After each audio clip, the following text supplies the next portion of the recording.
Close your eyes and take a deep breath. Today I invite you into a legend where a boy from the rugged kingdom of Macedon looked beyond every border his world had given him. Before he became a name carved into history, Alexander was a son, a student, a rider of a restless horse, and a young king surrounded by ambition, danger, and expectation. His path began in palace courtyards and shadowed halls, but it soon carried him across seas, through burning deserts, over mountain passes, and into the heart of the Persian Empire. Along the way he met kings who would not kneel, cities that would not open their gates, and soldiers who followed him farther than any army had dared to go before. But this is not only the story of conquest. It is the story of a man who kept walking toward the edge of the known world, even as victory made him more powerful and more alone. From Troy to Egypt, from the walls of Tyre to the plains of Gaugamela, from the fire of Persepolis to the rivers of India, Alexander searched for something greater than a crown. He wanted glory, unity, immortality, and perhaps an answer to the silence inside him. Tonight, we will follow his journey slowly, through history and legend, until the young king who dreamed of everything finally reached the place where even the greatest ambition had to stop. Before we begin this epic, I have a small request that means a lot to me. Please don't forget to subscribe to my channel. The greatest reward for all the effort I put into creating these epics is your support through subscribing to my channel. If you enjoy my content and want me to continue creating more, your subscription and like truly give me great motivation. Also, don't forget to share your thoughts with me in the comments. Your comments not only encourage me, but also help me understand what kind of epics and stories you would like to see on this channel. Thank you so much in advance for your support. Take a deep breath, relax your mind, and let the rhythm of this ancient legend guide you, wishing you a peaceful sleep. The epic of Alexander the Great, the king who walked to the end of the world, begins now.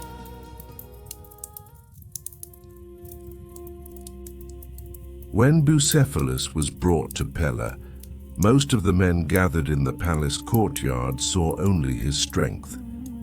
The horse lifted his broad chest, carried a dark shine under the sun, and turned in the hands of the men holding the reins like an impatient storm. Philip's soldiers had seen war. They had hardened on training grounds and knew how to stand firm before danger. Still, the tension in the animal disturbed their disciplined movements. Young Alexander stood at the edge. His face did not show childish excitement, but a silence that waited with care. He watched the horse's steps, the moments when it turned its head, and the instant when it startled. At last he understood that the animal feared its own shadow more than any man. When he turned the horse toward the sun, the air in the courtyard changed. This small moment revealed early a quality that would appear years later before armies. Alexander did not see what stood before him only as a force to defeat, but as an order to understand. Philip, at that moment, must have sensed not only his son's courage, but also something in him that resembled him and might one day surpass him. The Macedonian king had turned an old, scattered kingdom into a disciplined army, and he had made the palace a harder school of politics than the polished words of the Greek cities. Growing beside him, Alexander learned less from golden thrones than from muddy campaign roads. less from banquets than from voices that gave orders, and less from noble claims than from the eyes of soldiers. His mother, Olympias, carried a very different air into the palace. Around her, people spoke of origins, rumors of divine descent, signs and prophecies. So the young prince took shape between two worlds, the kingdom his father had built through calculation, and the claim his mother had enlarged through destiny. These two voices did not feed a simple ambition in him. They fed the belief that a place had been set aside for him. The years spent with Aristotle at Mieza gave a mind to that belief. The lessons under the shade of trees were not only about philosophy and nature.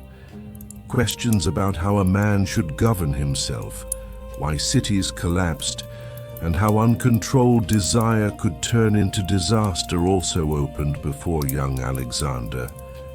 The verses of Homer, especially the short but echoing life of Achilles, took a special place in his imagination.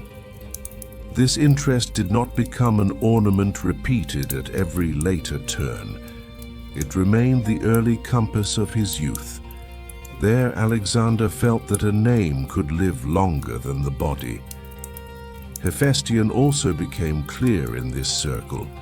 He was not a shadow who translated the king's emotions, but a young man who had received the same education, grown quietly at the same age, and would later stand beside him as a rare figure of closeness and trust. The lessons also widened Alexander's imagination beyond Macedonia. Names of peoples, coasts, old wars, and distant customs did not remain dry information. They became part of a mental map that would later make Asia feel less like a blank space and more like a world waiting to be entered, tested, and reorganized. The world outside the palace changed more quickly than the lessons did. Philip's marriages, the balances among Macedonian nobles, and the fragile ties built with the Greek cities showed Alexander that the throne, even if it came by birth, was still a position that had to be protected. At a young age, he took on authority while his father was away. The campaign against the Maedi in the north taught him that subduing a region was not only a military success, but also the work of building order afterward. At Chaeronea, he saw how Macedonian order advanced against the combined strength of Greek cities. That battle did not leave in him a father rivalry that needed to be explained again and again through long reflections. It left a more concrete result. A well-built army could silence even old reputations and crowded cities. Alexander's youth therefore consisted of two separate educations.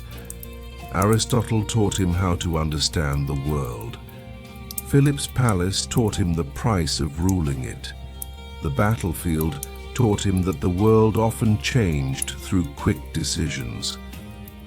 The stone courtyards of Pella, the calm of Mieza, and the dark gaze of Olympias joined together and turned him into someone who constantly measured himself. By the end of these young years, everyone around him had begun to see him as a force not yet complete.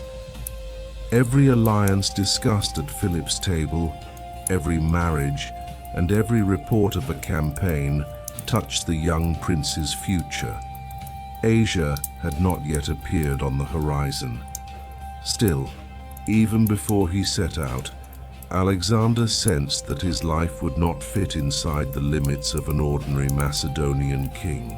When Philip's final marriages hardened the air of the palace, Alexander was no longer standing at the protected edge of childhood.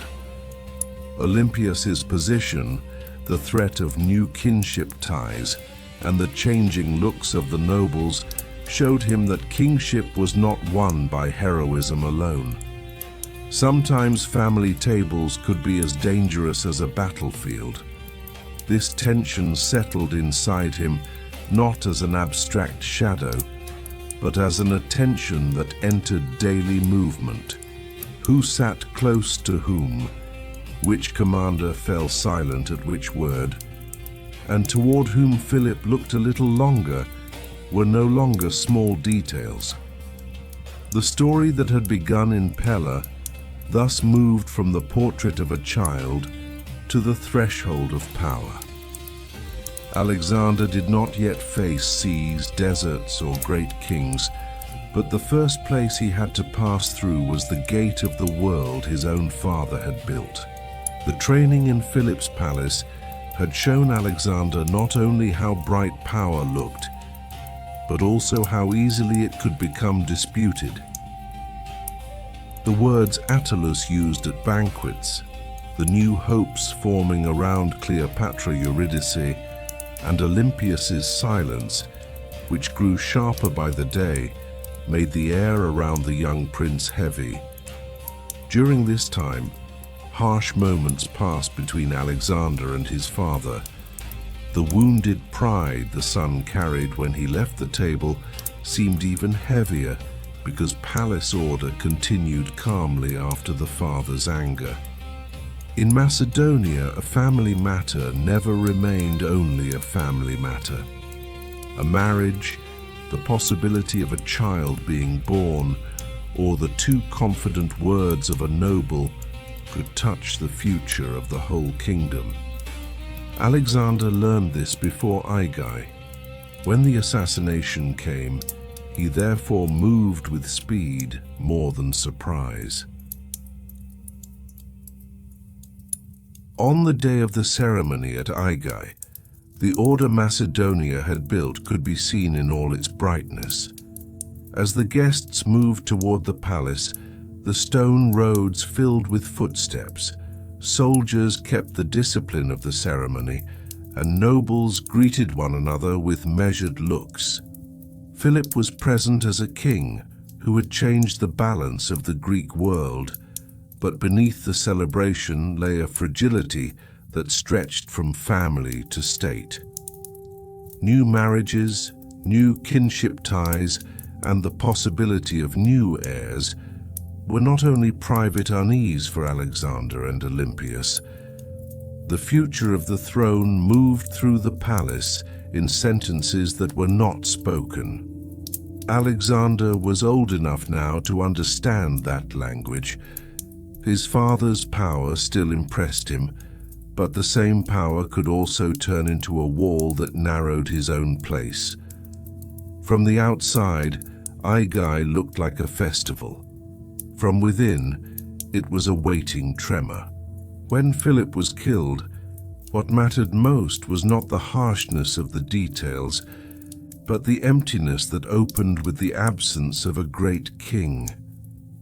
The palace, which had seemed full of voices and ceremony a short time before, suddenly became a place where everyone measured his next step. Alexander had to carry a grief that could not be shown for long. If he hesitated, old rivalries, new heirs, ambitious nobles, and the Greek cities could all move at the same time. He therefore acted with the speed of someone who knew that the throne did not wait for sorrow to finish. The young king's face, surrounded by men older and more experienced than he was, held a calmness that made others cautious. In those first hours, he was not only Philip's son. He became the answer to the question of who would hold together the order Philip had left behind. Olympia stood in the background of this transition with a presence that softened nothing.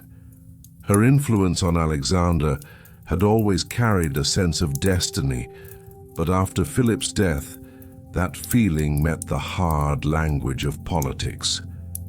The people who could threaten the new reign were watched, pushed aside, or removed from the path.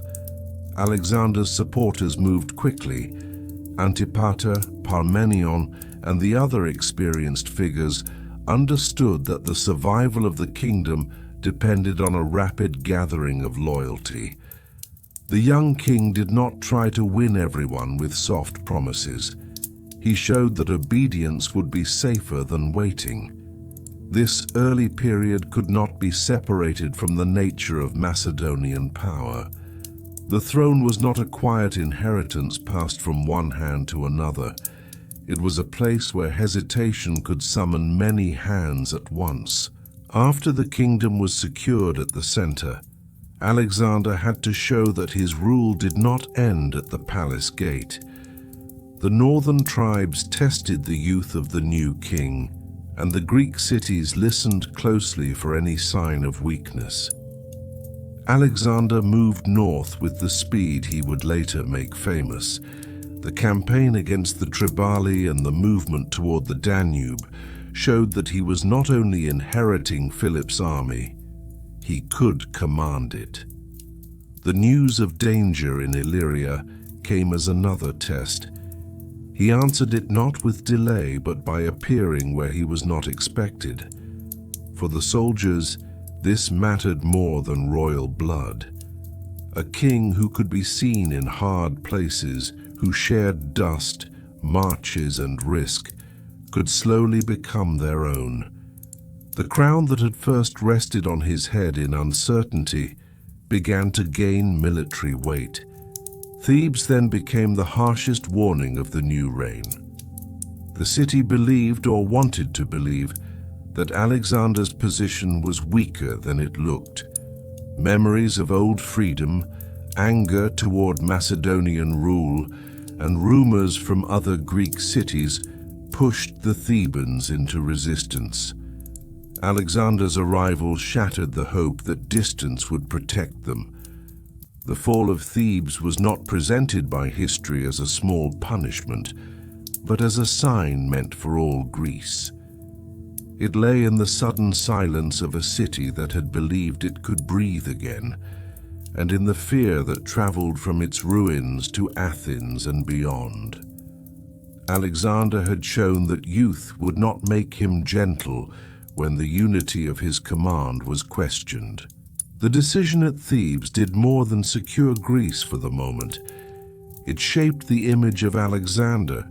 Before the Asian campaign began, he could honor temples, speak of Greek revenge against Persia, and carry Homeric memories in his mind.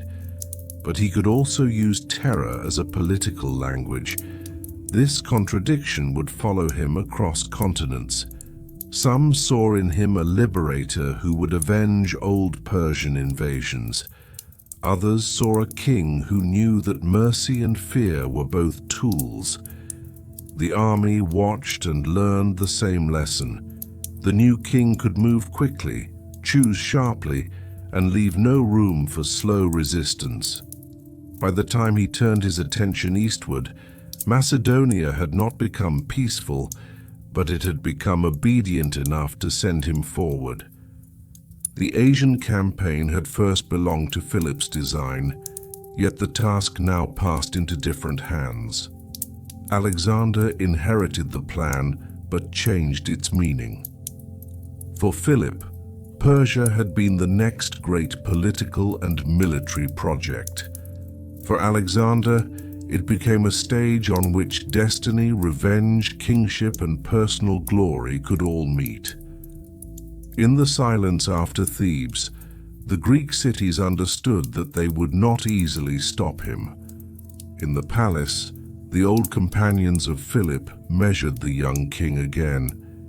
He had survived the first storm.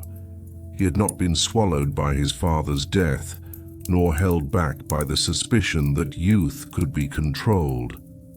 Aigai had given him the crown through shock and silence. The road to Asia would ask whether that crown could become a world.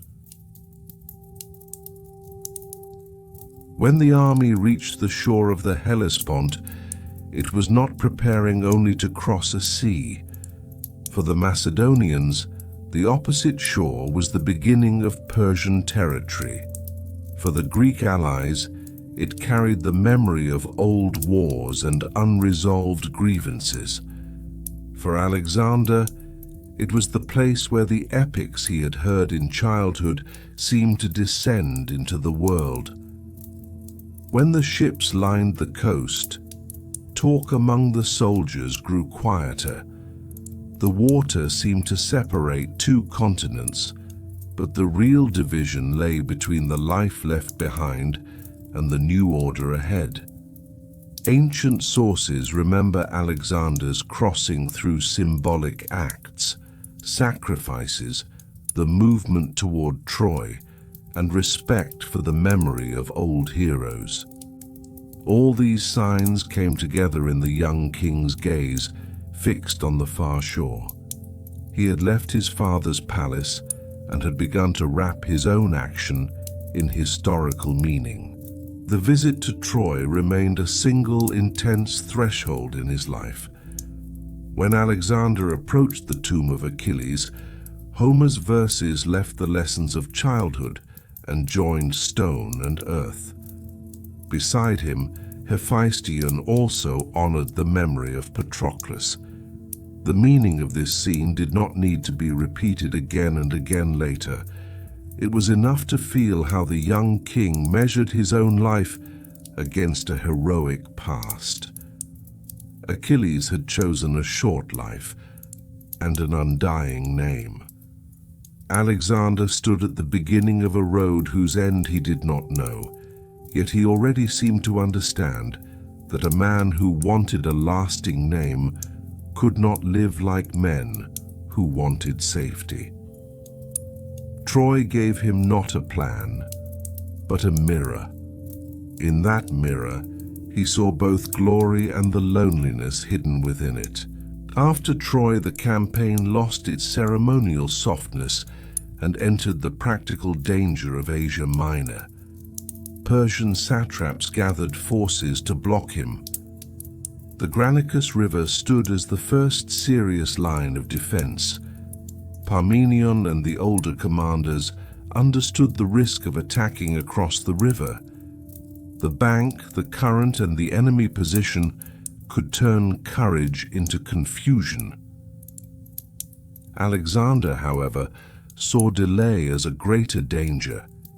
If the first encounter in Asia began with hesitation, the force of his arrival would weaken. He moved toward the river not with reckless blindness, but with the confidence of someone who believed that speed could break the enemy's balance before numbers and position could fully work. The soldiers standing behind him felt the familiar pressure of a decision made before all fear had time to speak. The crossing at Granicus carried the rough, uneven rhythm of a first test. Horses entered the water. Spears rose and fell in broken lines. The river made movement difficult, and the Persians tried to use the height of the bank and the force of their cavalry. Alexander appeared where danger thickened. Ancient accounts remember the close risks around him, the Persian nobles who pressed toward him, and the intervention of his companions. The scene did not need to dwell on harsh physical detail to carry its force. Its power lay in the fragile nearness of the king to danger. The army saw that he did not send men into a place where he would not go. That knowledge bound soldiers more deeply than any speech could. The first victory in Asia was won not only by tactics, but by the visible risk of the man who led them. After Granicus, the road through Asia Minor opened, but it did not become simple. Some cities welcomed Alexander as a liberator from Persian rule. Others waited, calculated, or resisted. Greek identity, local interests, Persian authority, and fear of the future crossed one another in each place. Alexander had to speak different political languages at once. To Greek cities, he could promise freedom. To local rulers, he could offer continuity if they accepted his authority. To his own army, he had to show that the campaign would bring reward, not endless uncertainty. This was the beginning of a pattern that would grow with every mile. Alexander was not only fighting battles, he was constantly deciding what kind of ruler he would be in the places he took. The victory also changed the way the Persian court had to look at him. Before Granicus, he could be seen as a young invader testing the western edge of the empire. After it, he became a movement that had to be stopped. The death or defeat of Persian nobles in that first encounter weakened the satrapal defense and gave the Macedonians confidence. Yet confidence carried its own danger. The soldiers began to believe that the king's speed was almost natural, and Alexander began to see each success as proof that the path ahead would open if he pressed hard enough. Asia did not resist him with one face. It offered open gates, fortified walls, loyal satraps, doubtful cities, and old stories that attached meaning to every step. The Hellespont had been crossed, Troy had been honored, and Granicus had been forced. Now the campaign had to become more than a symbolic beginning. As Alexander moved deeper into Anatolia, the memory of the sea faded behind him. The army entered roads where the old Persian system still held authority through governors, garrisons, tribute, and habit. Every city that accepted him made the next city think again. Every city that resisted forced him to show that his arrival could not be ignored. In these months, the young king's image took shape before the people of Asia. He was not only Philip's son, not only a Greek avenger, and not only the man who honored Achilles at Troy. He was a commander who crossed water under danger, a ruler who could leave local structures in place when useful, and a king who understood that symbols mattered only if the army behind them kept moving. The road ahead turned toward old knots, narrow passes, and the first distant shadow of Darius. The march inland through Anatolia was different from the victories on the coast. As the road grew longer, the open line of the sea disappeared. Before the soldiers rose plateaus, passes, the old borders of local kingdoms, and the unseen networks of Persian rule. For Alexander, every city was a separate test. It was not enough to defeat an enemy. He had to leave a lasting order in the place that had been defeated. During this period, his movement carried the practical needs behind the rapid advance described in the sources: supply, loyalty, garrisons, local rulers, and promises made to Greek cities. The Macedonian army began to understand that Asia was not made only of wealth. Every gate brought a new agreement. Every agreement brought a new risk. Every risk placed more decisions on the king's shoulders. When the army reached Gordium, the hard accounting of war briefly joined a legendary sign. The famous knot in the old Phrygian capital was linked, according to tradition, with rule over Asia. Ancient accounts differ on exactly how Alexander solved it, but the force of the story is clear. He did not allow a symbol to trap him. Whether he cut the knot or found the hidden pin, the meaning was the same for those who watched. He treated destiny not as a door that had to be opened politely, but as something that could be forced when the moment demanded it. This scene deepened the aura around him. Soldiers who had marched through dust and doubt could now carry a simpler story in their minds. The king had met an ancient riddle, and the riddle had yielded. Yet the campaign was not made of signs alone. The farther Alexander advanced, the clearer it became that Darius could not leave the western provinces to fall one by one. The Persian king gathered power from the depth of the empire. Alexander, meanwhile, had to cross difficult ground and protect the unity of his army. In Cilicia, illness struck him near Tarsus, and ancient sources remember the anxiety that followed. The king, who had seemed to move faster than events, was suddenly confined by his own body.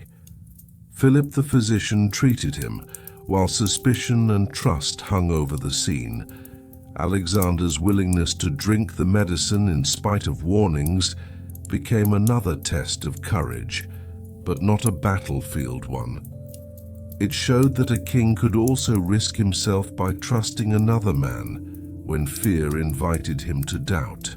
The Cilician gates and the narrow roads leading south gave the campaign a new shape. Geography pressed armies into choices. The passes could delay, expose, or trap men. Alexander's strength had often been speed, but speed in such places required discipline more than impulse. The soldiers moved through spaces where cliffs, roads, and weather could decide as much as commanders did. This gave the coming confrontation with Darius a different weight. The Persian king was no longer a distant name. Reports of his army came more often. The image of royal splendor, large numbers, and imperial confidence began to gather ahead of the Macedonians. Alexander had already won battles, taken cities, and claimed signs of destiny. Now he had to meet the man whose throne gave meaning to the whole invasion. Darius entered the story not as a simple, frightened enemy, but as the ruler of a vast order that had its own memory, pride, and burden.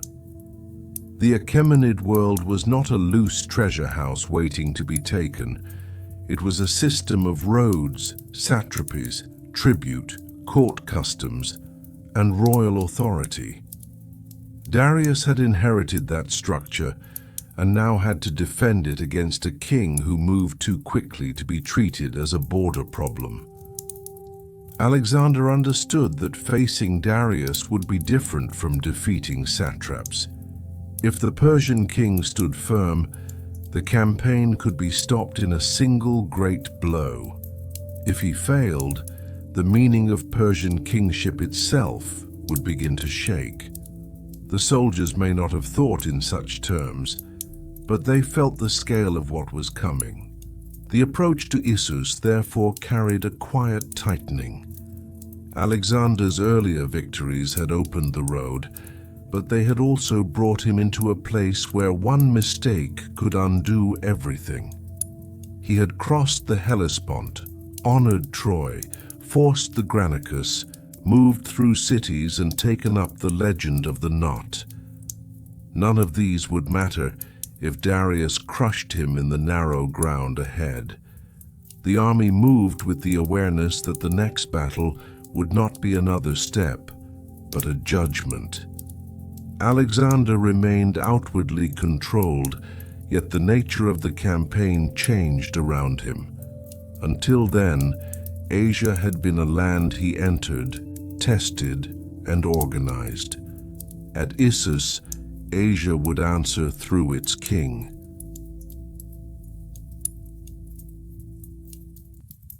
The ground before Issus did not give Darius's army the breadth it had expected. The splendor of the Persian forces, caught along the narrow coastal line and beneath the shadow of the mountains, was limited by its own weight. Alexander saw this not only as luck, but as an opening that had to be used. As morning advanced, the armies began to make each other out. The ordered Macedonian line of spears faced the colorful, crowded movement of the Persian ranks. Darius stood in the center, carrying the full weight of kingship. His presence meant the state itself to the Persian soldiers. Alexander, by contrast, remained near his cavalry, inside quick decisions and close danger. In this battle, the matter was not only the gaining of land, it was to see which king would be forced to retreat in the eyes of the other. When the clash began, the weight of battle was felt less in harsh detail than in the tension of formations. The phalanx advanced like a heavy, patient wall, while the cavalry searched for brief openings. The size of the Persian army could not turn fully into strength in the narrow ground. Alexander understood that Darius's visible position was both a support and a weakness. If the Persian king wavered, the confidence of the whole army would be shaken. He therefore directed his charge toward the center, where the idea of kingship itself seemed to stand. Darius saw the Macedonian movement closing. The pressure on his chariot, the confusion around him, and the danger that approached too quickly changed the battle's spirit. When he withdrew, the Persian army did not merely lose ground. It saw the figure at its center move away. The Macedonian victory at Issus had a force that went beyond numbers. Alexander had not destroyed the Persian Empire, but he had made its king flee a field where both rulers were present.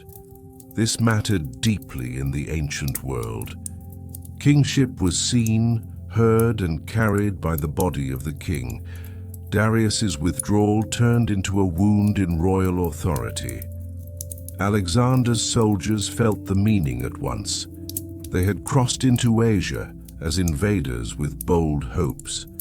After Issus, they began to see themselves as men who could make the great king move before them. Yet the victory also brought a new responsibility.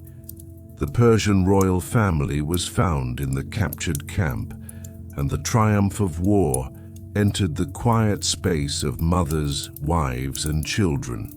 The scene with Darius's family gave Alexander a different kind of stage.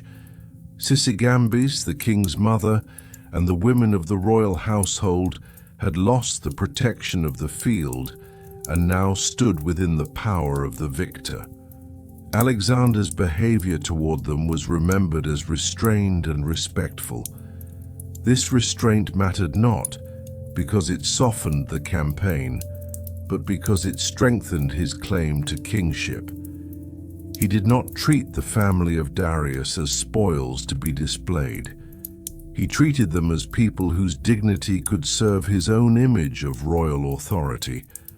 When Sisigambis is said to have confused Hephaestion with Alexander, the moment revealed the closeness between the two companions and the controlled grace with which Alexander could respond. In that tent, conquest became courtly power. Darius, from a distance, now had to negotiate not only for territory, but for honor, family, and the meaning of his own rule. He offered terms, according to the sources, that included wealth and lands. For Alexander, accepting such an offer would have fixed him as a successful invader of the Western Empire. Refusing it kept open the greater claim. He would not be content with a part when the whole stood before him. Parmenion's practical mind could see the advantage of an agreement. Alexander's answer, preserved in different forms by ancient writers, carried the force of his ambition. He would not live as Parmenion would have lived because he was not Parmenion. Whether the exact words were spoken as later tradition shaped them mattered less than the decision. Issus did not satisfy him. It enlarged him. After Issus, the road south along the eastern Mediterranean became necessary. The Persian fleet still had power at sea, and Alexander could not safely move deep into the empire while strong coastal cities remained behind him. This choice showed the difference between heroic desire and strategic rule. He wanted Darius, but he also understood that the way to Darius ran through ports, walls, and supply lines. The army turned toward the Phoenician coast. Some cities accepted him, while others measured their chances. The great battle had been won, but the campaign did not enter a straight path. It entered a harder lesson. A king could defeat another king in the field and still spend months before the walls of a city that refused to open its gates. The victory at Issus therefore closed one door and opened another. Alexander had seen Darius, forced him away, and taken into his care the royal family whose presence made the Persian king's absence more painful. Yet he had not ended the war. The empire still had depth, ports, treasure, armies, and time. The Macedonians carried the memory of the battlefield with pride, but their road now led toward Tyre, where glory would not come in a single charge. It would have to be built stone by stone against the sea. From a distance, Tyre looked like a stubborn stone standing on the water. Its walls were protected by the sea, its harbors remained active, and the island city's confidence challenged the army on the coast. For Alexander, Tyre was not only a proud city. Because it was one of the Persian fleet's supports in the Mediterranean, it was a strategic knot. If he left it independent behind him, the army moving into Asia would carry an open threat at its back. So the siege was not simply the result of personal anger. It came from the logic of the campaign. Yet as Tyre's resistance grew longer, the spirit of the war changed. At Granicus and Issus, decisive moments had come quickly. Here, days, weeks, and months tested patience, engineering, and will. When the Macedonians began to build a causeway into the sea, the work before the soldiers looked less like a battlefield than a struggle against nature. Stones were carried, timbers were set, waves broke what had been made. Tyrian defenders answered with skill, fireships, missiles, and attacks from the water. Each advance demanded more labor than glory. The men who had followed Alexander through fast victories now saw that a king's determination could also mean endless effort. The siege engines, towers, ships, and diversions gave the campaign a new texture. War was not only the charge of cavalry or the steady push of the phalanx. It was also mud, rope, wood, tide, exhaustion, and repeated rebuilding after failure. Allied ships from cities that had accepted Alexander became essential, and their arrival slowly changed the balance around the island. The siege showed how conquest depended on cooperation as much as daring. Men who had once been enemies or hesitant observers were drawn into the machinery of the campaign, and Tyre began to feel the pressure of an army that was learning how to turn the coast itself into a weapon. Alexander's presence during the siege kept the work from becoming a routine operation. He watched the sea, the walls, and the men with the same intensity he had once used to study Bucephalus. Tyre was an order to be solved, but this time the order was larger and colder. The city did not yield to a single insight. It forced him to gather ships from allied cities, coordinate attacks, and overcome a defender that knew its own environment well. The longer the city held out, the more its resistance became personal without ceasing to be strategic. Alexander could not leave, Tyre could not easily surrender without losing its own identity. Between them lay a narrowing space in which pride and necessity became almost the same thing. The fall of Tyre should be felt as the end of a long pressure rather than as a scene of graphic destruction. The city that had stood apart from the coast was drawn at last into the Macedonian order. The cost was heavy, and ancient accounts describe severe consequences, but the meaning for the story lies in the change it made in Alexander's campaign. He had proved that even the sea could be crossed if his will found enough hands, tools, and time. For the soldiers, this victory did not have the clean brightness of an open battle. It left fatigue behind. It showed that the farther they followed the king, the more the world would ask of their bodies. The walls had fallen, but the army had also learned something about the length of Alexander's desire. Gaza came afterward as another hard gate on the road to Egypt. It did not have the same symbolic scale as Tyre, but it confirmed that the southern route would not open without force and persistence. The siege there, too, tested the army. Alexander was injured, and the movement toward Egypt carried the marks of the struggles behind it. By this point, the men had seen rivers, passes, royal armies, island walls, and desert edges.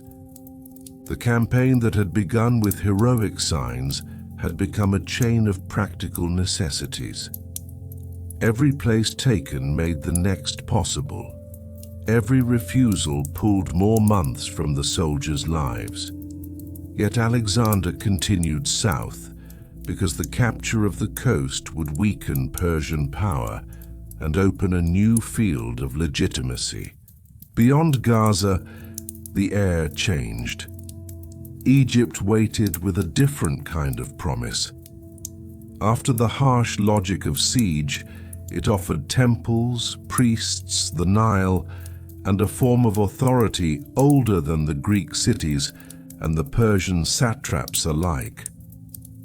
Alexander approached it not as a pause from conquest, but as a place where conquest could be transformed into recognition.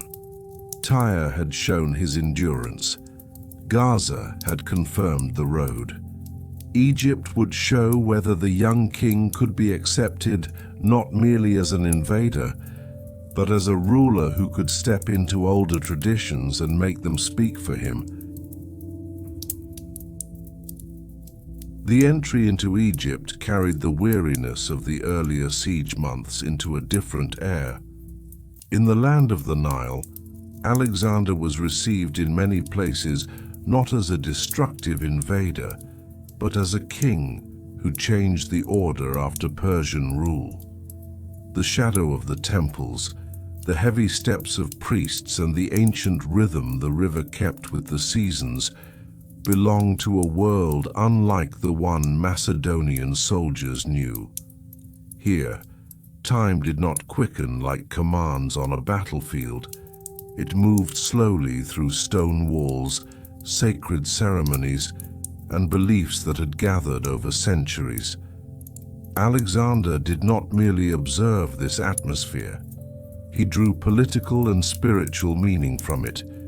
Egypt offered him a form of legitimacy different from cities taken by the sword. When doors opened to him, he saw that this was not only military success, but also the expectation of a new order among the people and the priests. The founding of Alexandria was the moment when he stood out not only as a conqueror, but also as a ruler who built. The site chosen between sea and lake held the promise of trade, naval power, and cultural memory. Ancient accounts speak of the planning of the city, the marking of lines, and the king's personal interest in the place. For Alexander, this was not a simple settlement. It was a sign that his passage through the world could leave something more lasting than captured walls. The soldiers may not have seen the city's future as clearly as later centuries would, yet in that moment, a different side of the campaign appeared. The man who could break a knot or force a wall could also imagine a city where roots, languages, and peoples might meet. The journey to Siwa then carried the story into a quieter and stranger depth. The desert was not a battlefield, but it tested the men in another way. Sand, heat, distance, and uncertainty made movement feel fragile. The oasis of Ammon stood far from the main road, and the decision to go there revealed how much Alexander cared about signs. He did not seek only an Egyptian title. He sought an answer that could speak to his own image of himself. The sources preserve different forms of what was said at Siwa, and later tradition enlarged the moment. But the important truth for the narrative is the effect.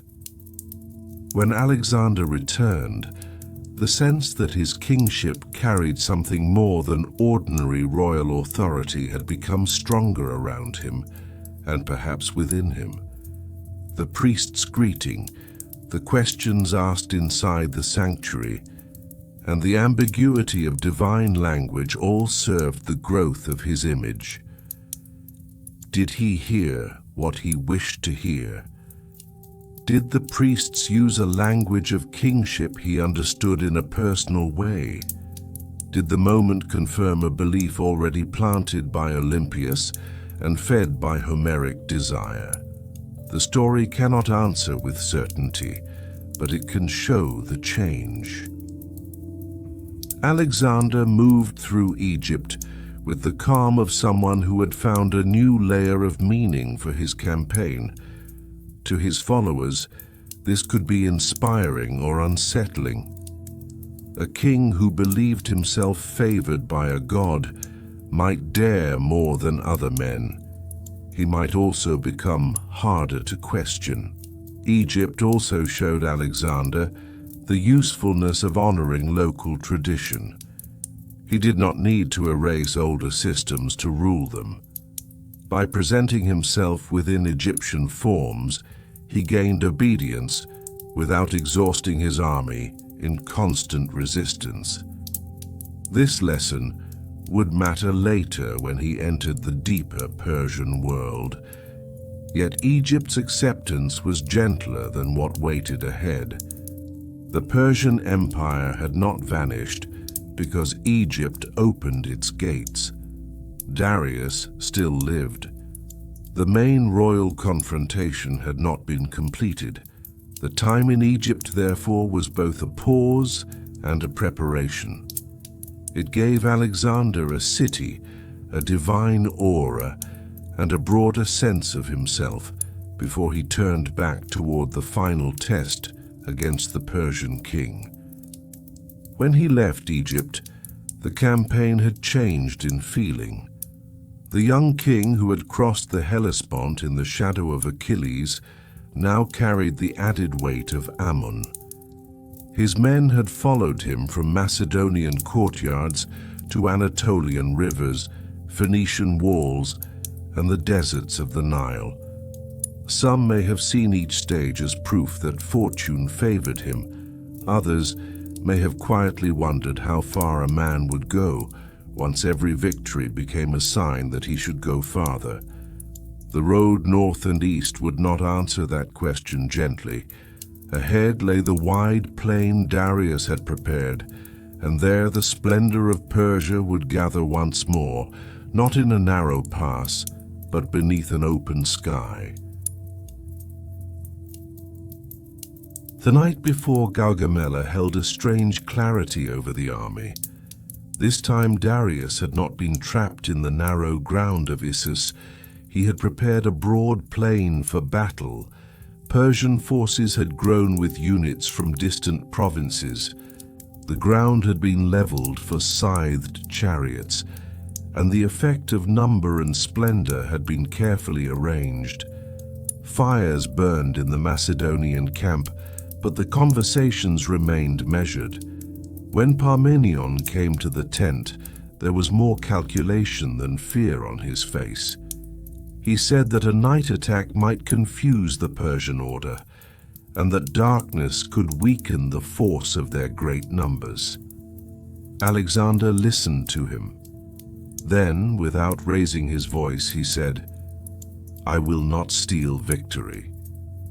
That short answer did more than any long speech the soldiers might have heard. The king wanted to test not only Darius, but the shape of his own fame in the open light of morning. What made that night powerful was the fact that the battle had not yet begun. Everything was waiting: horses, spears, orders, fears, and the future. The tradition that Alexander slept calmly before the battle became part of the aura around him. Whether the sleep was exactly as later writers described it matters less than the meaning it carried. His composure stood against the size of the Persian army.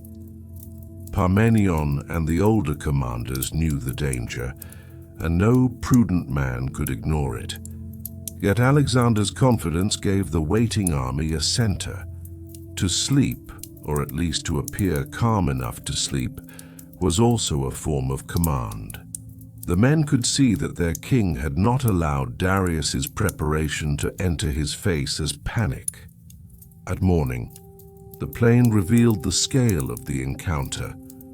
Darius stood with a force meant to display the reach of the empire. Cavalry, infantry, chariots, and men from distant lands made the Persian line wide and impressive. Alexander arranged his army with attention to the danger of being surrounded. The Macedonian right shifted gradually, forcing the Persians to respond and stretching the prepared ground. The chariots that had seemed so threatening depended on space, timing, and fear. When the Macedonians opened lanes and answered with discipline, the shock was blunted. The battle became not a single crash, but a contest of movement, pressure, and the ability to keep formation under strain. Alexander looked for the moment when the Persian line would reveal the weakness hidden inside its size. That opening came near the center. Alexander drove toward the place where Darius's presence gave the army its heart. The cavalry charge was not simply a heroic rush. It came after movement, waiting, and the patient shaping of the field. Darius saw danger closing again, as he had at Issus, but this time the meaning was even greater. The empire had gathered itself for this battle. It had chosen the ground, prepared the plain, and brought its vast reach into view. When the Persian king withdrew, the withdrawal echoed through the whole field. Parmenian's side was still under pressure, and Alexander had to turn back rather than pursue without limit. That choice showed the difference between desire and command. Even in the moment of triumph, the army's survival required attention. Gaugamela broke the authority of Darius in a way that Issus had only begun. After this battle, Babylon, Susa, and Persepolis could no longer be protected by the same royal confidence. The Macedonians understood that they had stood before the full display of Persian power and survived it.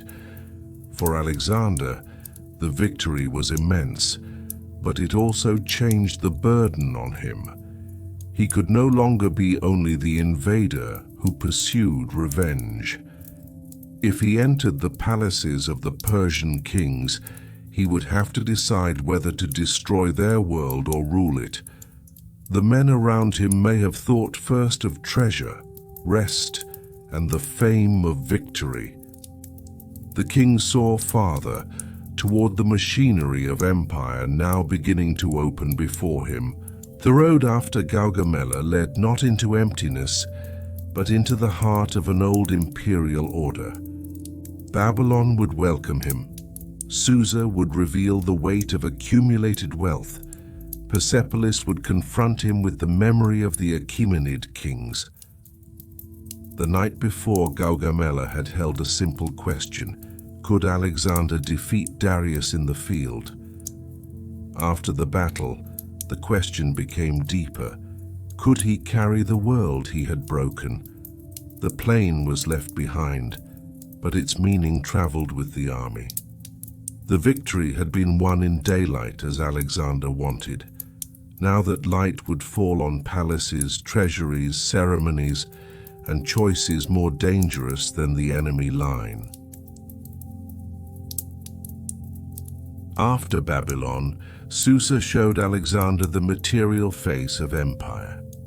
Treasuries, archives, palace officials, and the wealth that had flowed from the provinces to the center over many years suddenly passed into the hands of the new king. This wealth was not only dazzling luxury. The real matter was how wealth became governing power. The debts of the Macedonian army could be paid, the loyalty of soldiers could be strengthened, and new campaigns could be financed. Alexander saw that Persian court order was not only an enemy custom, but a practical mechanism that held large geographies together. Yet in the eyes of the soldiers, this world was also foreign. The plain and hard language of the Macedonian camp began to change among the scents, fabrics, and ceremonies of the palaces. As they approached Persepolis, the air carried another weight. This was not only a capital, but the memory of the Achaemenid kings. Stone stairways, reliefs, and columns silently expressed how the Persian world wished to see itself. Delegations, subject peoples, gifts, order, and royal grandeur were carved into the very structure of the place. Alexander had defeated Darius in the field, but here he stood before the image of a dynasty. To enter Persepolis was to step into the symbolic heart of the empire he claimed to have conquered. The Macedonians saw treasure and reward. Alexander saw both reward and a problem. If he ruled this world, he would need its memory. If he destroyed it, he would send another message. The old Persian kingship had ended before him. The treasury of Persepolis and the surrounding wealth placed a physical weight on victory. Gold, silver, fine objects, and stores of royal value filled the imagination of the army. Such riches could make soldiers feel that years of risk had been justified. Yet treasure could also distance the king from the men who had followed him. As wealth grew, so did the need to organize, distribute, guard, and transport it. Alexander was learning that empire was not a single shining possession. It was an enormous body of accounts, officials, storage, roads, and expectations. The moment was impressive not because of gold and silver alone, but because the collected tribute and gifts of many years had become a tangible weight in one place. A man could seize it in a day, but using it required a different kind of mastery. The burning of the palace at Persepolis became one of the most debated moments in Alexander's story. Ancient writers connect it with a drinking party, with the presence of Thais, with revenge for the Persian burning of Greek temples, and with a symbolic act against the old royal house. The truth may never be reduced to one clean motive. That uncertainty gives the scene its power. The fire could be read as anger, celebration, political theater, or a moment when victory escaped full control. In a restrained telling, The important image is not the harsh detail of destruction, but the glow rising against carved stone and the men watching as the heart of an old empire changed shape in the night. Alexander, who had begun to use Persian structures, also allowed the memory of Persian kingship to be marked by flame. For Greek soldiers, the fire could speak the language of revenge. For Persians, it could look like a wound placed on the dignity of their kings. For Alexander himself, it may have been both message and loss, a gesture whose meaning grew larger than the moment that produced it. This contradiction stood at the center of his rule. He needed Persian administrators, roads, treasuries, and royal symbols. At the same time, he had to satisfy the Greek and Macedonian expectation that Persia had been defeated as an enemy. Persepolis allowed both messages to appear, but it did not resolve them. The soldiers could believe they had avenged old wrongs. The Persians could see that a terrifying break had occurred. Alexander could move forward as the man who had taken the palace and marked its end. Yet the more he took from the Persian world, the more he would have to become involved in it. Fire could declare victory, but it could not govern satrapies, calm provinces, or replace the authority of a living great king. Darius still lived, and his survival kept the story unfinished. The palaces had opened, the treasuries had been seized, and Persepolis had burned, but the Persian king's body had not yet fallen into Alexander's hands. The campaign therefore turned again from possession to pursuit. The army left behind the heavy splendor of the royal centers and moved toward a more restless and uncertain phase. The open battles had been won. The great cities had yielded. Yet one shadow still moved ahead of Alexander, weakened but not erased. To claim the Persian throne fully, he had to face what remained of Darius's kingship and the men who now calculated whether their own king had become a burden. The march after Darius was very different from the open glory of Gaugamela. Two armies no longer faced each other in morning light. A pursuit continued among reports, traces, and great distances. The nobles around the Persian king began to recalculate what loyalty meant after defeat. Alexander wanted to move faster, but the exhaustion of the army and the width of the land kept limiting that desire. Darius's presence was like a shadow that weakened each day, but had not yet been caught. To capture him alive would mean more than personal success for Alexander. It would mean taking the legitimacy of the Persian throne into his own hands. So the pursuit was not merely the continuation of a battle, it was the last moment of royal honor. When Bessus and the men around him began to hold Darius in their own power, the collapse of the empire became visible. The Persian king was now trapped less by the enemy army than by the calculations of his own nobles. When Alexander reached him, the scene preserved by the sources was one of exhaustion and tragedy. Darius had been abandoned, wounded by betrayal, and left at the edge of his vanished authority. Alexander could not receive the living surrender of the man he had followed for so long. He found instead a king whose death took from him the clean completion he had wanted. In that moment, victory was not bright. The enemy was gone, but the encounter Alexander had pursued had been denied to him. Alexander's treatment of Darius's body served both feeling and politics. By honoring him as a king, He presented himself not only as a conqueror, but as an avenger of royal betrayal and the rightful heir to the order Bessus had dishonored. This was a subtle but powerful shift. Darius had been his enemy, yet in death he became a figure whose dignity Alexander could use to define his own kingship. The pursuit of Bessus therefore gained the tone of justice as well as strategy.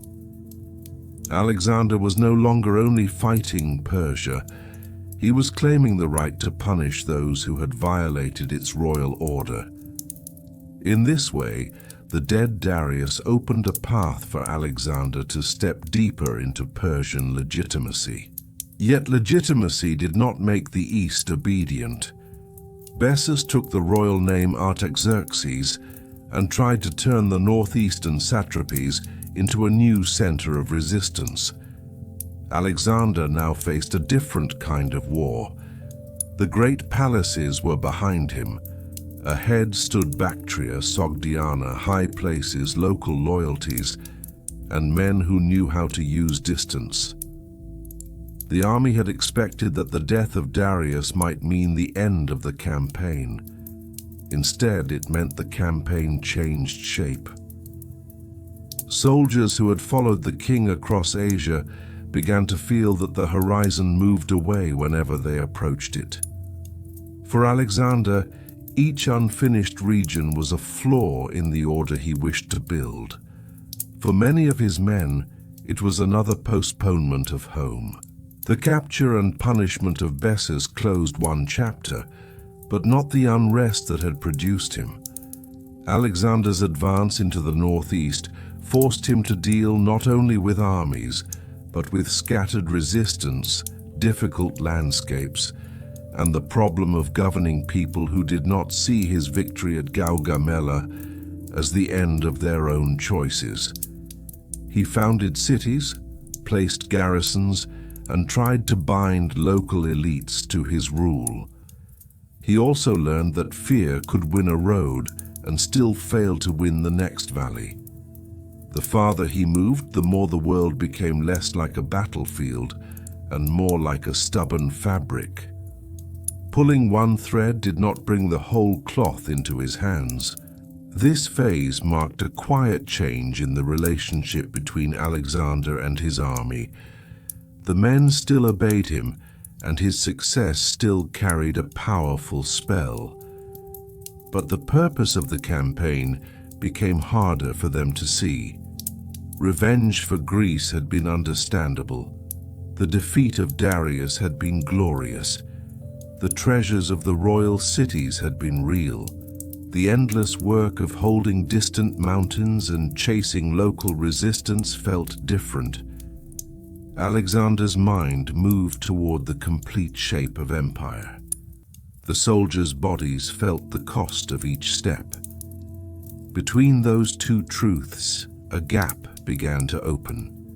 It would widen among the rocks of Sogdiana. The geography of Sogdiana demanded a kind of patience different from the lands Alexander had crossed before.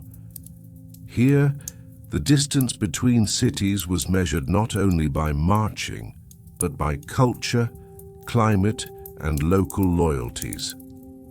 Rocky fortresses, narrow passes, and high settlements slowed the quick decisions to which the army had grown accustomed. Alexander felt more deeply here the difference between taking a region and holding it. On the soldiers' faces, the expectation of victory had been replaced by the weariness of distance. For them, the Persian king was dead. The great palaces had been taken, and the treasures had been seen. But the king still did not stop. Every new mountain looked to him like an unfinished part of the empire. To the soldiers, it looked like home delayed once more. The resistance of Spitamenes showed that these lands could not be won by the sword alone, but only by understanding local relationships. Alexander founded garrisons, reorganized cities, took harsh measures in some places, and built ties with local nobles in others. Even then, resistance could disappear and return elsewhere. The enemy did not always stand in a line. It hid in roads, villages, alliances, and memory. This created a frustration different from the fear before a great battle. At Gaugamela, victory could be seen. In Sogdiana, victory often looked like a temporary silence. The king's command extended over the map, but the land itself seemed to ask whether command could become acceptance. The Sogdian rock and similar strongholds gave physical form to this problem. High places, difficult approaches, and defenders who trusted the landscape tested the army's endurance. Ancient stories tell of men climbing in the night, of daring moves, and of Alexander's refusal to treat the impossible as final. These scenes fit the larger pattern of his life, but they also revealed how narrow the margin had become between brilliance and exhaustion. Each success enlarged his legend. Each success also demanded more from men who had already crossed half the known world. The rocks of Sogdiana did not shine like palaces. They did not offer the theatrical clarity of a royal battlefield. They wore men down in a quieter way. Roxane entered the story from this world of resistance and negotiation. She was the daughter of the local noble Oxyates, and her marriage to Alexander joined personal attraction with political meaning. In the ancient tradition, her beauty made a strong impression on him. Yet the marriage cannot be understood only as romance. It became a way to bind local power to the new order and to show that Alexander did not intend to remain forever outside the peoples he ruled. For the Macedonians around him, this was both understandable and troubling. A king who married into the East was not merely taking a wife. He was announcing that the empire would not be a simple Macedonian camp spread over foreign land. It would be something mixed, unfamiliar, and harder to control. Roxane's presence changed the emotional texture of the campaign. She did not erase the hardships of Sogdiana, but she gave them a human center. Alexander was no longer only fighting the high places, he was also tying himself to them.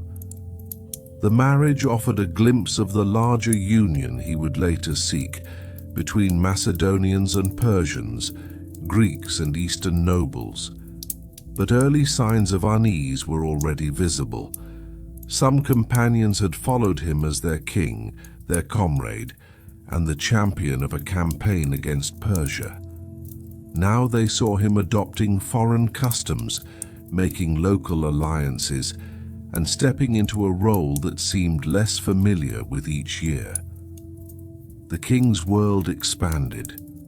The circle in which his old friends felt at ease narrowed. At the same time, tensions within the command were deepening.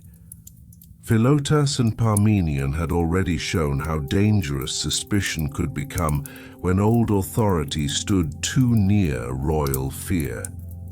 Callisthenes, the court historian and relative of Aristotle, would later resist the forms of courtly reverence Alexander seemed willing to accept.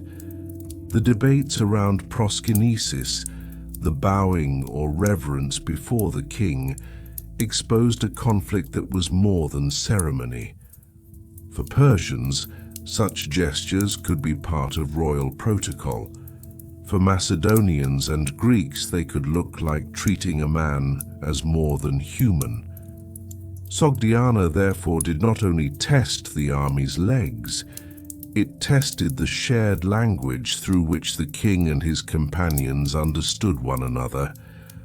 By the time the northeastern campaign settled into uneasy control, Alexander had gained more land, but also more distance from the simplicity of his earlier image.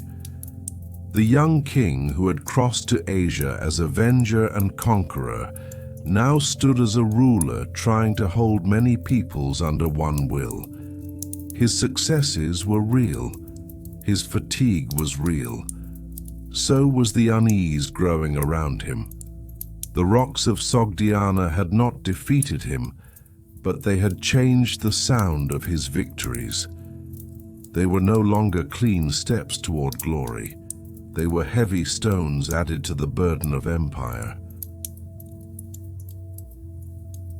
The years spent in the eastern lands changed not only Alexander's way of war, but also the behavior of his court.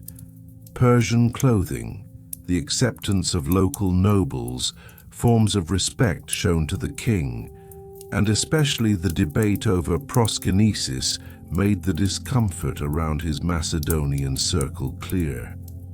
There was a deep difference between the way a free man approached a king in Greek and Macedonian custom and the ceremonial bowing of the Persian court. Alexander may have seen this as a necessary adjustment for a multinational empire, but to his old companions it looked like an attempt to place a sacred distance between the king and the men who had marched beside him. The conflict was not abstract. It was as concrete as the motion of a body. Who would bow, who would not, and who would continue to see the king as a human being? The opposition of Callisthenes and the later events around the page's conspiracy revealed another face of the tension within the court. Callisthenes, a relative of Aristotle, had written about Alexander's campaigns and carried the pride of Greek intellectual tradition. His resistance to Eastern court ceremony made him a symbol for those who feared that the king was moving beyond the limits of ordinary rule. When the conspiracy among the royal pages was uncovered, suspicion spread in dangerous directions. The atmosphere around Alexander became heavier. Young men close to the court, old companions, writers, nobles, and commanders all learned that nearness to the king no longer meant safety. The greater the empire became, the more easily fear entered its inner rooms. The earlier affair of Philotas and Parmenion had already shown the price of suspicion. Philotas, son of the old general Parmenion, was accused in the context of a conspiracy and condemned. Parmenion, far away and powerful in his own right, was then removed as well. These events broke one of the oldest links between Alexander and Philip's generation. Parmenion had served the Macedonian kingdom before Alexander's glory began. His disappearance from the story marked a hard division. The young king was no longer surrounded by his father's trusted men in the same way. Authority gathered more tightly around Alexander himself. That made his rule stronger in one sense, but lonelier in another. A king who cut away old supports had to stand more heavily on his own judgment. The death of Clitus made that loneliness painfully visible. At a banquet in Maracanda, wine, memory, pride, and resentment gathered in the room. Clitus had once saved Alexander's life at Granicus. He belonged to the old Macedonian world of direct speech and shared danger. As praise of Alexander grew too large and the memory of Philip was pushed aside, Clitus spoke with the anger of a man who felt that truth was being sacrificed to flattery. Alexander's temper rose against him. Ancient accounts preserve versions of harsh words and a sudden act that could not be undone. The scene did not need open detail to be devastating. Its force lay in the silence afterward, when the king who had defeated Darius had to face what his own anger had destroyed. The remorse that followed was not a decorative sorrow. It struck at the heart of Alexander's image of himself. Clitus had not been an enemy, a rebel city, or a foreign king. He had been part of the shared road that made Alexander's greatness possible. To lose such a man by his own hand placed a shadow over every later claim to self-mastery. For a time, the king withdrew into grief and refused comfort.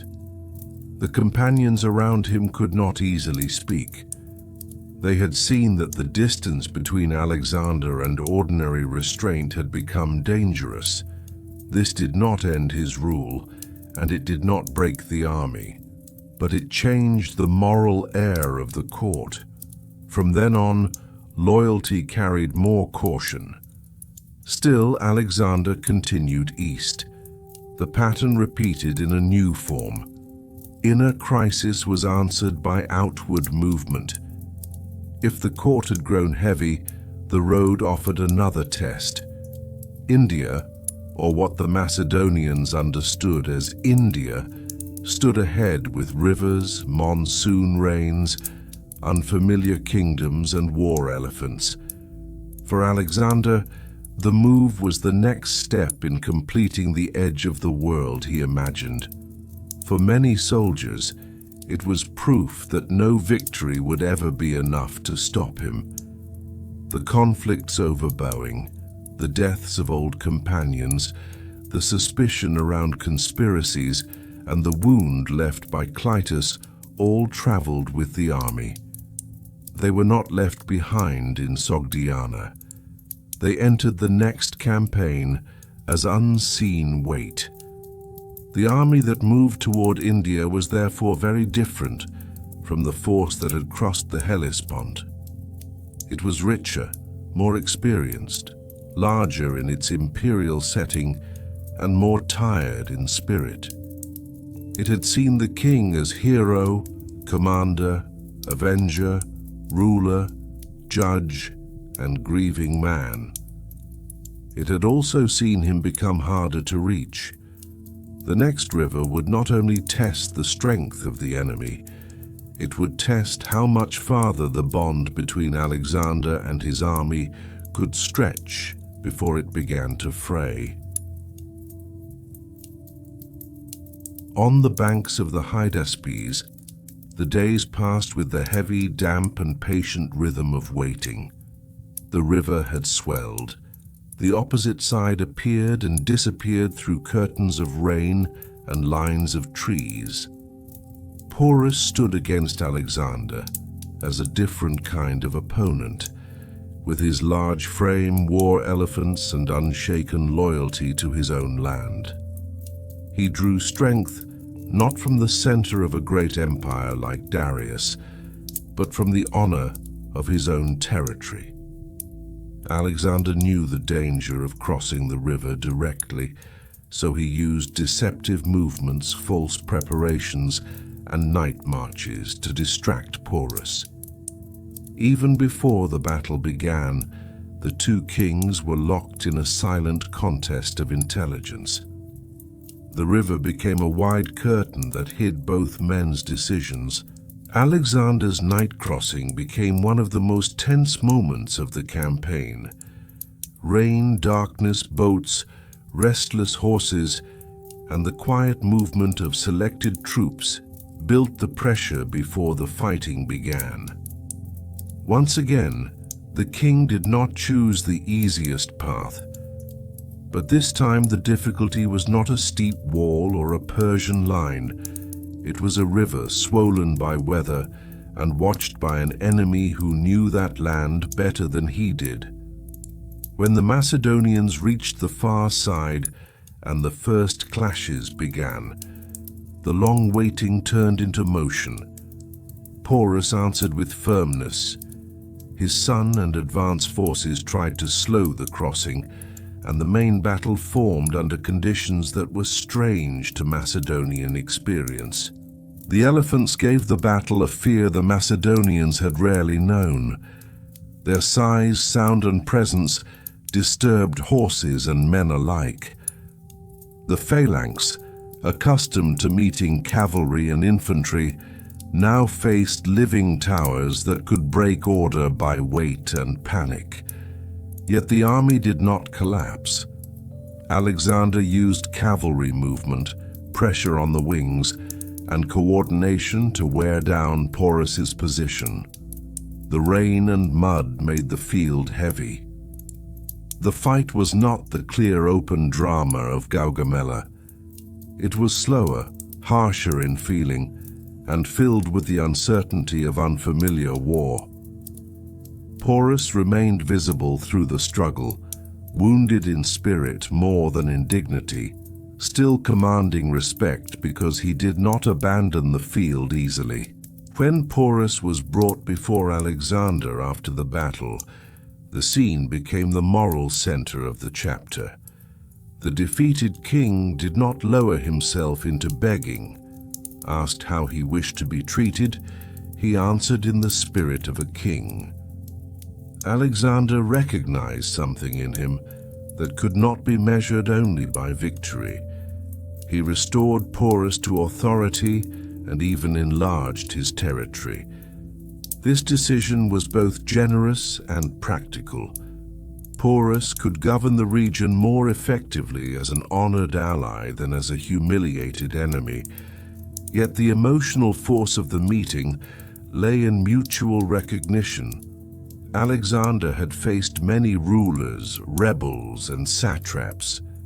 In Porus, he met a man whose defeat did not erase his kingship. The victory at the Hydaspes was great, but it did not bring the old surge of forward energy to the army. The men had crossed too much distance. They had endured mountains, deserts, sieges, unfamiliar climates, and years away from home. Beyond the next river, they heard of still larger kingdoms, more armies, more elephants, and more rain. For Alexander, the unknown beyond the Hydaspes called like the last edge of the map. For the soldiers, it sounded like a world that would never end. The difference between these two ways of hearing the same news grew sharper each day. The king saw the future as a path still open. The army saw it as a road that had already taken too much. At the Hydaspes, that difference could no longer be carried in silence. The soldiers refused to go farther. Conus, speaking for the exhaustion of many, urged the king to consider the men who had followed him across the world. Alexander withdrew in anger and disappointment, waiting for their will to change. But the army did not move. This was not rebellion in the form of chaos. It was a limit spoken by bodies that could no longer be persuaded by glory. At last, Alexander accepted the return. Altars were raised near the river as marks of how far he had come and how far he had wished to go. The army turned back, but the place beyond the river remained in Alexander's mind, like an unfinished sentence. The decision to turn back from the Hydaspes brought relief to the army. But for Alexander, that relief carried a sharp taste. He knew there were still unconquered lands ahead, and he was leaving behind the thought of reaching the edge of the world before it had been completed. Yet kingship did not move by desire alone. It stood only as long as it could be carried by the strength of the people who served it. When the order to return was given, the soldiers moved not with triumph, but with exhausted gratitude. The altars raised by the river stood like the last signs of Alexander's urge to advance. They were the stone memory of the place that could not be reached. The king had turned his army back, but within him the far side of that river remained open for a long time. The journey down the Indus and the dangerous fighting in the territory of the Mali showed that return was not safety. Alexander was badly wounded during an assault on a city, and the army was shaken. When the news spread through the camp, tension rose at once. Soldiers gathered, commanders grew pale, and fear moved through the men as they waited to know whether the king would appear. When Alexander was finally shown alive, the relief did not erase the truth the wound had revealed. The entire army had felt for a moment how much of their world depended on one body. The king who seemed to belong to destiny could still be struck down by chance, and the empire he carried could tremble with his breath. Nearchus's naval expedition along the coast gave the return another dimension. Part of Alexander's plan was not only to bring the army back, but also to understand and connect the routes between India and the Persian Gulf. Exploration, supply, and imperial vision were woven together. While some men moved by sea under hardship, others took the land route. The Gedrosian desert became one of the harshest passages of the entire campaign. Heat, thirst, difficult paths, and loss made the march feel less like a victorious return than a reckoning. Alexander shared some of the hardship, and stories about his refusal to drink water when there was not enough for all captured the moral image he wished to preserve. Still, no symbolic gesture could remove the cost. Could Gedrosia narrowed the greatness of the campaign to the endurance of bodies. Men who had once marched toward battles with songs now counted water, shade, and the distance to the next uncertain stop. The desert did not care about titles, omens, or old victories. It reduced the army to thirst, discipline, and survival. For Alexander, this passage became part of the same drive that had carried him across rivers and mountains. For many of the soldiers, it was proof that their king's will could expose them to suffering even after the decision to return had been made. The bond between commander and army did not break, but it was marked. The world had been stretched wide, and everyone who had followed him carried that stretching in the body. At Susa, Alexander tried once more to turn conquest into unity. The mass marriages between Macedonian officers and Persian noblewomen were meant to bind the ruling groups of the new empire. Alexander himself had already married Roxane and now married Statira, daughter of Darius, tying himself symbolically to the Persian royal house. The policy was bold, but it did not erase resentment. Some Macedonians saw honor in the union. Others saw their old identity diluted. When Alexander later integrated Persian youths trained in Macedonian fashion, the discontent became sharper. At Opis, the army's anger surfaced. Some soldiers felt they were being replaced by the people they had defeated. Alexander answered with wounded severity, and the distance between king and companions became painfully visible. In that tense atmosphere, the soldiers' voices no longer sounded like the disciplined murmur of a loyal army. They carried fatigue, jealousy, and fear of being forgotten. One voice, rising from the crowd, asked whether the king now called Persians his kin and Macedonians strangers. Alexander's answer cut through the air. He reminded them of what they had been when Philip first raised them and what they had become by marching with him. The reconciliation that followed was moving, but it did not return the army to youth. Alexander honored the Macedonians again, and the shared feast that later joined Macedonians and Persians showed what he wanted the empire to become. Yet ceremony could not erase the wound at once. Something had been spoken that could not be unheard. The empire was becoming larger than the old Macedonian bond, and every man in that room understood it in his own way. The soldiers could accept their king and still fear the world he was building around them. The death of Hephaestion struck Alexander more deeply than any political dispute. Hephaestion had been with him from youth, from education to campaign, from the early hopes of Pella to the exhausted breadth of empire. His death opened a private emptiness inside the public ruler. Alexander's grief became intense, costly and visible. Honors, mourning, and plans for a great memorial could not fill the space left by the one companion who had shared so much of the road. After this loss, the king still gave orders, planned campaigns, and looked toward Arabia.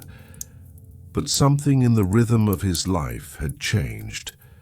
The man who had always moved forward now carried a grief that moved with him. Babylon received him at the end with its ancient weight. Plans were still alive. New expeditions, new ships, new administrative designs, and new dreams of connecting the empire. Yet the body that had endured so much began to fail. During his final illness, the old energy slowly withdrew. Ancient accounts preserve the image of soldiers passing before him, seeing their king silent or nearly silent, and hearing no grand final speech from him. This quiet made the end more powerful. Alexander had filled the world with movement, and now the room was filled with waiting. When he died in Babylon in 323 BCE, the question was not only who had lost a king, it was what would happen to a world that had been held together by a will no longer able to speak. When Alexander died in Babylon, the silence in the room carried not only the absence of one man, but the emptiness at the center of an entire order. Commanders, soldiers, and Persian and Macedonian nobles gathered around the same question: who would inherit a world so vast? Alexander had left no adult, undisputed heir. Roxane was pregnant, and the name of Philip Aridaeus also stood as a possible dynastic claim. But the empire had been held together less by a legal line than by Alexander's personal motion. When that motion stopped, cities, satrapies, armies, and commanders began to feel their own weight. Before the great king's body had even begun its journey toward burial, his legacy had already become a space to be divided. Ptolemy, Seleucus, Antigonus, Perdiccas, and the others first seemed like officials of the same empire, but they soon began to form their own lines of fate. Egypt, Mesopotamia, Syria, Anatolia, and Macedonia could not remain easily under a single will once that will had disappeared. The wars of the successors would turn Alexander's inheritance into competing kingdoms. Yet the breakup of his empire did not mean the end of his effect. The cities he founded, the routes he opened, the contact between Greek and Eastern worlds, and the political imagination he enlarged continued after him. His empire fractured, but the age he began did not close with his death. Greek language, Macedonian military settlements, local dynasties, Eastern traditions, and new royal courts continued to mix in ways no single commander could fully direct. The result was not a perfect union, and it was not the simple spread of one culture over another. It was a long, uneven transformation, born from conquest, administration, marriage, trade, and memory. Alexander's image also changed as it traveled through time. To some, he remained the brilliant commander who defeated the Persian Empire and carried Macedonian power farther than anyone before him. To others, he was a restless conqueror who left suffering and instability behind him. In Persian, Greek, Roman, Jewish, Christian, and later Islamic traditions, his name entered many forms of memory and legend. He became ruler, seeker, destroyer, civilizer, sinner, and almost mythic traveler. The historical man grew into a figure through whom different peoples asked their own questions about power, ambition, destiny, and the edge of the known world. The strongest way to remember him is not to make him simple. Alexander built cities and broke cities. He honored defeated kings and lost himself in anger against companions. He dreamed of joining peoples, yet often ruled through force. He loved fame, but carried grief with a depth that made him human. He crossed rivers and deserts as if the world were a challenge placed before him, but he could not cross the final border that waits for everybody. His life was short, but it moved with such intensity that later centuries kept returning to it. The boy who once turned Bucephalus toward the sun had tried, in the end, to turn the whole world toward his own vision. What remained after him was neither pure glory nor simple ruin. It was a changed map, a shaken memory, and a story that refused to end in Babylon. The king fell silent, but the questions he left behind kept speaking. How far should ambition go? Can conquest become unity? Can one man's dream hold together many peoples after he is gone? Alexander's life did not answer these questions cleanly. It made them larger. That is why his story still moves between history and legend, between admiration and unease, like a road that begins in a palace courtyard and ends beyond the last river he could not cross. I hope that as you end your day, this epic has been a good story for you. I look forward to your comments and requests. Do not forget to follow my channel. May the darkness of the night and the rhythm of the sea bring you peace. Until we meet again in another legend, in the breath of another hero, love.